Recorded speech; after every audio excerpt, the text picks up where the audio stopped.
L'immeuble à l'entrée du Locle garde encore le souvenir du docteur A, parti sans rien dire, en abandonnant ses patients. Pour la première fois depuis 4 ans, le couple Girard redécouvre le cabinet médical de leur ancien médecin et rien n'a bougé. La plante, elle a un petit peu soif, ouais. Ouais. Mais bon, le reste... Ouais. Ah ouais. Il y a même encore les magazines, tu vois. Tu veux lire Lucky Luke? Non, ça va. Au moment, il y avait la chaise qui Il y était... avait cette chaise-là où on s'asseyait. En face du docteur. En face du docteur. Oui, tout à fait. Ouais. Non. Et le bureau, il n'a pas changé. Ah non. Ah Le non. mobilier, rien n'a changé. Il y a même encore les petits cartons. Il y a même ça, c'est pour mettre les ordonnances à signer, les timbres. Bien sûr. Bon, il a repris quand même ses icônes. Il avait fait un petit coin là avec des icônes, comme il était orthodoxe. Ça, il a repris. Le tapis rouge, il l'a laissé. Parce que le sentiment qu'on a quand on vient ici, nous qui découvrons, on se dit, mais c'est comme s'il avait fui rapidement. Mais il a déménagé pendant la nuit. Le docteur A d'abord travaillé en France avant de s'installer au Locle en 2014.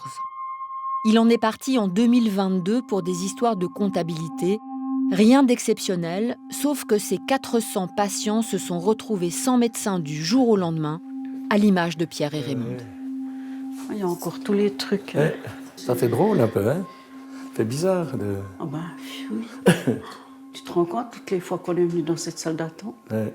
J'ai eu un rendez-vous, il devait rentrer de vacances. Puis quand je suis arrivée, c'était un petit peu l'émeute. Il y avait plein de patients qui étaient là dans le corridor, etc. Mais qu'est-ce qui se passe? Donc c'était... ouais, très bizarre. Puis moi je disais, mais il faut lui téléphoner, mais c'est pas possible. Il va pas...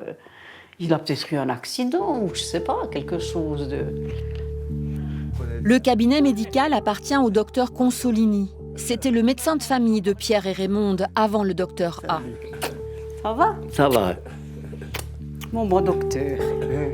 Bonjour docteur. Le bonhomme. Bonjour. Le docteur Consolini est propriétaire de tout l'immeuble. C'est lui qui nous a ouverts. Au moment de sa retraite, il cherche à remettre son cabinet et au Locle, ce n'est pas si facile. Il ne reçoit à l'époque que 3 postulations et la plus sérieuse, selon lui, c'était celle du docteur A. Comme ça. C'est moi qui l'avais trouvé. Ça a mis un certain temps jusqu'à ce qu'il ait pu faire toutes les formalités nécessaires. Mais voilà. Est-ce que vous vous êtes senti trahi de lui avoir accordé votre confiance? Vous lui avez quand même confié vos patients. On Oui, voit bien qu'il y a une mais relation. Au début, pendant les premières années, c'est allé très bien. Alors, en fait, je me suis pas senti trahi parce que c'était trop tard. Après, c'est arrivé au fait au bout de 4 ou 5 ans, quand il a commencé à changer sa façon d'être surtout. Il y a un manque de médecins suisses, n'est-ce pas, qui est important à cause de cette espèce de numerus clausus. Oui, ça ne m'a pas étonné qu'on prend ce qu'on trouve. Puis finalement, on cherche... on n'a pas le choix. Il faut être content des gens qui se présentent. Le docteur A avait obtenu son diplôme en Roumanie en 2001. Quand il arrive en Suisse, le médecin cantonal neuchâtelois de l'époque lui accorde son droit de pratique sur la base de ses diplômes. Pour les médecins de la zone Europe, c'est automatique, cela fait partie des accords bilatéraux. Seulement voilà, le docteur A n'en était pas à son coup d'essai. Il avait déjà abandonné sa patientèle en France avant de s'installer en Suisse. Comment se fait-il que personne n'était au courant? Nous sommes allés poser la question à Dominique Bunsley, membre de la Société cantonale des médecins. Bon, en fait, c'est que quand il a reçu les autorisations et quand nous on l'a accepté dans la société cantonale, en fait, on ne savait pas encore qu'il avait des casseroles en France. Donc c'est évident que si on avait su, il aurait eu plus de peine ou voire carrément pas du tout pu obtenir son droit de pratique. Les parcours aussi des médecins qui viennent sont pas forcément exactement les mêmes parcours qu'un médecin qui serait formé en Suisse, donc ça complexifie aussi les contrôles. Il n'y a pas le moyen de surveiller, enfin vous voulez faire comment ? Que chaque médecin soit... Si moi je perds mon droit de pratique demain, et puis que lundi je consulte, comment est-ce qu'on pourrait remarquer? Il faudrait mettre un policier devant chaque cabinet. On part de l'idée que la personne va respecter les décisions. C'est comme pour la voiture. Si on se fait retirer son permis, en principe, on ne va plus conduire. Mais il y a quand même certaines personnes qui continuent d'aller conduire, jusqu'à ce qu'elles se fassent attraper. Nous avons cherché à joindre le docteur A sans succès. Nous perdons sa trace à Saint-Christophe, en France, où il exerçait encore après sa fuite, alors que son droit de pratique lui a été retiré en Suisse pour abandon de clientèle. Le cas du docteur A n'est pas isolé. Au mois de février, 2 médecins ont été condamnés à la chaux-de-fonds. L'un d'eux avait perdu son droit de pratique dans le canton de Neuchâtel pour des raisons judiciaires et continuait à exercer dans le canton de Genève avec la complicité d'un autre médecin. Selon le registre suisse des professions médicales, en 2022, 36 médecins étaient interdits en Suisse, un tiers aurait trouvé le moyen de continuer. Des failles dans le système qui ne sont pas sans conséquences sur les patients. À leur âge, Raymond et Pierre ont eu du mal à s'en remettre. Moi, j'étais inquiète parce que je me disais, on entendait déjà tellement de monde qui ne trouvait pas de médecin de famille. Je me disais, mais comment on va faire? Après, j'ai fait des téléphones, à droite, à gauche. C'était toujours négatif. C'était le plus embêtant, c'était de ne pas plus avoir de médecin de famille, notamment par rapport à la caisse maladie, parce que la prime n'est pas la même avec ou sans médecin de famille. Hein. Vous sentiez ça, que les gens étaient assez désespérés? Vous l'avez senti? Ah oui. Surtout qu'il n'y a quand même pas ici en haut, le Lox-Chaux-de-Fonds, une pléthore de généralistes. Hein. Il y en a, mais il n'y a pas pléthore. Hein. Donc, non, c'était pas évident. Disons. Si on se met à votre place, est-ce que vous vous êtes dit, mais mince, comment je sais, moi, que mon médecin est bien, en fait? On ne peut pas le savoir. Parce que finalement, on fait confiance aux médecins. Il y a souvent leur diplôme affiché à la salle d'attente, donc on voit que c'est quand même des médecins qui ont fait leurs études, mais voilà, le reste... On ne peut pas savoir. Pour savoir si notre médecin a bien un droit de pratique, il existe depuis 8 ans un registre, le MEDREG, créé par l'Office fédéral de la santé publique. Vous tapez MEDREG dans votre moteur de recherche, vous arrivez sur le site de l'Administration fédérale des professions médicales, cliquez sur « Accès au registre des professions de santé » et là, la page est assez claire. Il suffit de taper le nom du médecin. Nous avons tenté l'expérience avec les Dupont. Résultat de la recherche, il existe 18 médecins Dupont en Suisse. En cliquant sur le premier, surprise, il n'a pas d'autorisation de pratiquer. Nous pourrions en conclure que c'est un mauvais médecin, mais ce serait trop simple. Le conseiller aux États neuchâtelois Baptiste Urny est très au clair sur ces dossiers. Il est avocat, mais aussi vice-président de l'Organisation suisse des patients. Le fait que le médecin n'ait pas l'autorisation de pratiquer ne veut pas encore dire que vous ne serez pas remboursé ou que c'est un mauvais médecin. Ça peut typiquement être un médecin en formation ou un médecin dont le diplôme est en cours de reconnaissance. Le MEDREG n'est donc pas un outil si prometteur. Pour être utile, il faudrait connaître la raison du manque d'autorisation. Mais ces informations relèvent de la protection des données, il faudrait revoir la loi, et cela n'empêche pas les fraudes. Il y a différentes enquêtes qui ont montré effectivement qu'il y avait un certain nombre de lacunes, puisqu'il y a des médecins non autorisés qui ont néanmoins continué de pratiquer, ce qui est évidemment problématique pour une profession réglementée et une profession contrôlée. Ça ne fonctionne, les professions réglementées, que si vous avez confiance en l'administration qui contrôle. Et si l'administration contrôle mal, il y a cette perte de confiance et ça ne fonctionne plus. L'administration de contrôle, c'est le médecin cantonal. C'est lui qui délivre le droit de pratique des médecins pour son canton. Alessandro Cassini est le nouveau médecin cantonal de Genève. Il n'a pas souhaité s'exprimer sur des cas particuliers. Il nous explique la procédure de manière générale.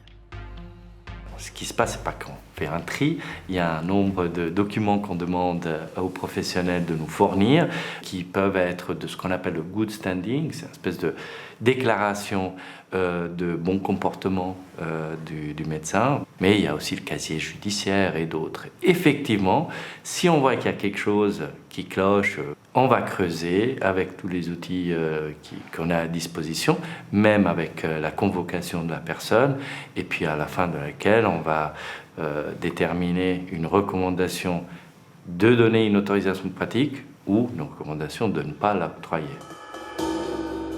L'interdiction du droit de pratique est alors spécifiée dans le Medreg, mais encore une fois, on n'en connaît pas la raison.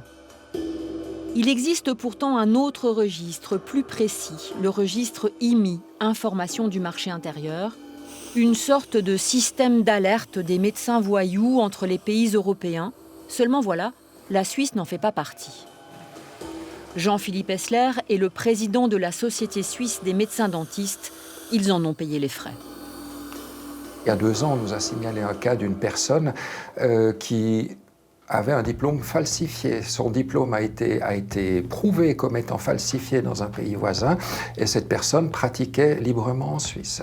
Le deuxième cas, c'est une personne qui a été radiée du Conseil de l'ordre ou de la Chambre d'un pays voisin et qui, elle aussi, pratiquait dans plusieurs cantons en Suisse.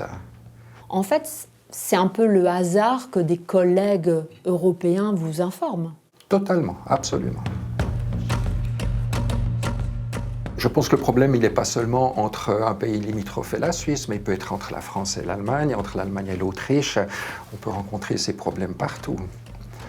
Mais c'est clair, vous allez me parler du système d'information du marché intérieur qui permet aux pays membres de l'Union européenne d'échanger des informations beaucoup plus facilement.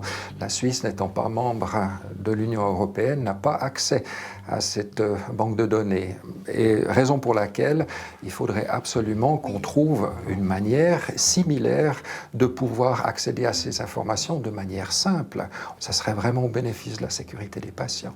Nous avons attiré l'attention des autorités de l'Office fédéral de la santé publique, dernièrement, récemment aussi, de Madame la conseillère fédérale Baumschneider. Elle ne m'a pas promis quelque chose, mais elle m'a confirmé qu'elle prenait la situation au sérieux et elle en a pris conscience. Le système IMI concerne essentiellement l'Europe. Les médecins hors Union européenne ne sont pas concernés. Alors peuvent-ils passer entre les mailles du filet ? En Suisse, en 2026, ils sont un peu plus de 3000. Ils viennent du Canada, d'Afrique ou d'Asie. Leur diplôme n'est pas reconnu en Suisse et ne le sera jamais, c'est dans la loi. Ils travaillent dans des structures communes ou des hôpitaux. C'est pas parce que vous avez un diplôme qui n'est pas reconnu que ce médecin est forcément moins bien formé qu'un médecin suisse. Par exemple, les médecins canadiens n'ont pas un diplôme reconnu, alors que les études de médecine au Canada sont, à ma connaissance, d'excellent niveau. Mais il n'y a pas d'accord entre le Canada et la Suisse pour d'équivalence, de reconnaissance de titre. Par contre, ça veut dire qu'effectivement, il n'y a pas de reconnaissance qui est possible et que ce médecin ne peut travailler que sous la responsabilité d'un autre médecin. Nous nous posons alors une question simple. Un médecin qui travaille sous la responsabilité d'un autre serait-il moins payé ? Je pense très clairement qu'ils sont moins bien rémunérés. Et je pense qu'on ne contrôle pas la surveillance de ces médecins. C'est-à-dire on ne contrôle pas le contrôle. C'est-à-dire que vous pouvez avoir, dans un certain nombre de cas, c'est des cas qui me sont remontés, au fond, le médecin dont le diplôme n'a pas été reconnu travaille exactement comme un médecin, officiellement sous la responsabilité d'un autre médecin qui ne fait pas son travail de supervision. Et ça, évidemment, ça peut poser des problèmes. Alors on comprend, la supervision, c'est quelque chose qu'on ne peut pas facturer, et puis qui ne rapporte rien. Donc la tentation peut être grande de ne pas superviser, mais encore une fois, c'est votre responsabilité. Pour avoir un droit de pratique, ces médecins étrangers hors Union européenne doivent repasser un diplôme équivalent en Suisse.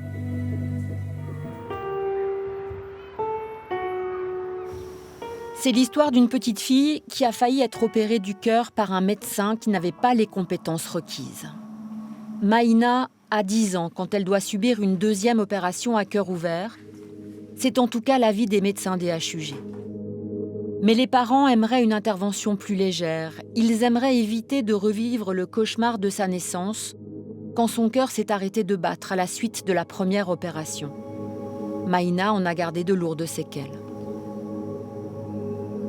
Ça s'est déjà tellement mal passé la première fois que franchement, il n'y avait pas un jour où je me dise pas je vais la perdre. Mais on nous disait qu'on n'avait pas le choix. On veut faire confiance à ce qu'on nous dit, à ce qu'on nous raconte.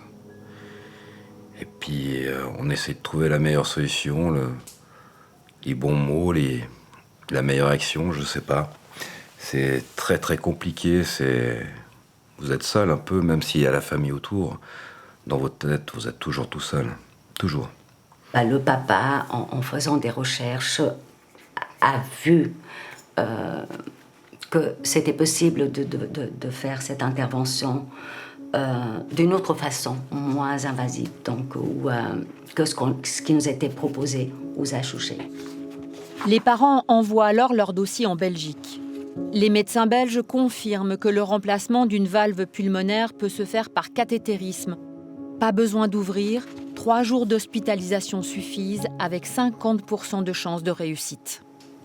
Ils nous ont bien expliqué qu'il n'y avait aucun problème, qu'eux, ils voyaient une possibilité à 2 endroits pour pouvoir intervenir, mais qu'effectivement, ils confirmaient qu'il fallait aller assez vite. À partir de là, il nous a dit on peut prendre rendez-vous de suite du moment qu'on recevra la somme pour pouvoir intervenir sur l'enfant. Donc mon conjoint a fait un crédit. Et donc il a avancé ses 50 000 francs pour que notre enfant puisse être soigné là-bas, donc en Belgique. Je suis pas riche, hein, on se bat. Elle a dû arrêter son métier qu'elle aimait plus au monde et puis s'occuper de son enfant. Elle a fait que ça tout le temps. Elle s'est endettée, plein de complications comme celle-ci. Donc tout devient très compliqué pour emprunter de l'argent. Donc il n'y a qu'une seule banque qui prête de l'argent facilement avec des taux d'intérêt de fou. Le couple peut ainsi payer les 50 000 francs à l'hôpital en Belgique. Mais au moment d'envoyer la facture à l'AI, celle-ci ne veut pas rembourser une intervention hors de Suisse. On a un peu galéré pour se faire entendre, pour se faire rembourser. Nous avons dû faire appel à un avocate qui a pris le dossier en main. Selon l'assurance invalidité, les inspecteurs avaient trouvé un médecin à Zurich qui aurait très bien pu opérer avec cette méthode du cathétérisme, disent-ils. Mais les parents n'en ont jamais entendu parler. Fanny Roulet, leur avocate, a tout de suite trouvé la situation étrange. Elle fouille alors dans le fameux Medreg. J'ai voulu aller voir qui était ce médecin si compétent en Suisse. J'ai été voir dans le registre et je me suis rendu compte qu'il n'avait pas les compétences pour lesquelles il avait été manifestement engagé par l'établissement dans lequel il travaillait. Ou s'il les avait, en tout cas, elles n'avaient pas été vérifiées, validées par un diplôme reconnu. Et je ne pense pas que ce diplôme que ce soit un problème administratif qui ait fait que le diplôme n'était pas mentionné, puisque j'ai revérifié qu'il l'a obtenu en 2023, soit 4 ans après l'événement, l'intervention de cette petite fille. Donc il n'avait vraiment pas ce diplôme-là. Et finalement, c'est en mentionnant tout ça que la position de l'assurance invalidité et surtout des médecins conseils a soudainement changé. C'est difficile de dire d'où vient la faute. Je ne pense pas que ce soit spécifiquement la faute de l'assurance invalidité, parce que l'assurance invalidité a fait son travail comme elle devait le faire. Pour l'hôpital, si le médecin avait été engagé il y a longtemps, ou s'il travaillait sous la responsabilité d'un autre médecin, finalement, ils étaient aussi en toute légalité. Donc c'est difficile de savoir qui a commis cette faute, mais le résultat est qu'on a conseillé aux parents d'une petite fille d'aller faire opérer son enfant pour une chirurgie très importante du cœur, auprès d'un médecin qui n'avait pas de titre post-grade pour cette intervention-là. Ce manque d'information peut paraître aberrant. Le fédéralisme, on le sait, est parfois un frein à l'information intercantonale. Alessandro Cassini s'en défend. Alors, le système de santé suisse a mis en place énormément de garde-fous pour éviter ce genre de situation. effectivement. Ça ne veut pas dire qu'on est à la perfection.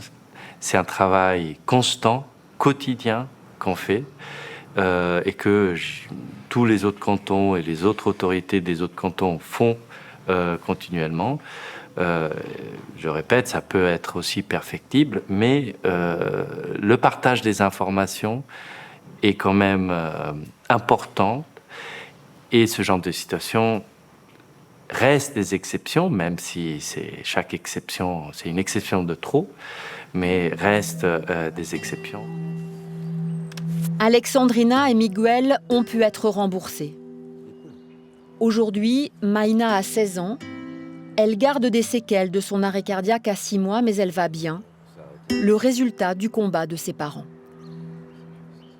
Cette intervention si légère de l'autre côté a tout changé, a changé la vie de mon enfant, a changé ma vie. Je ne passe plus mes nuits à la surveiller, les nuits, jour et nuit, à surveiller.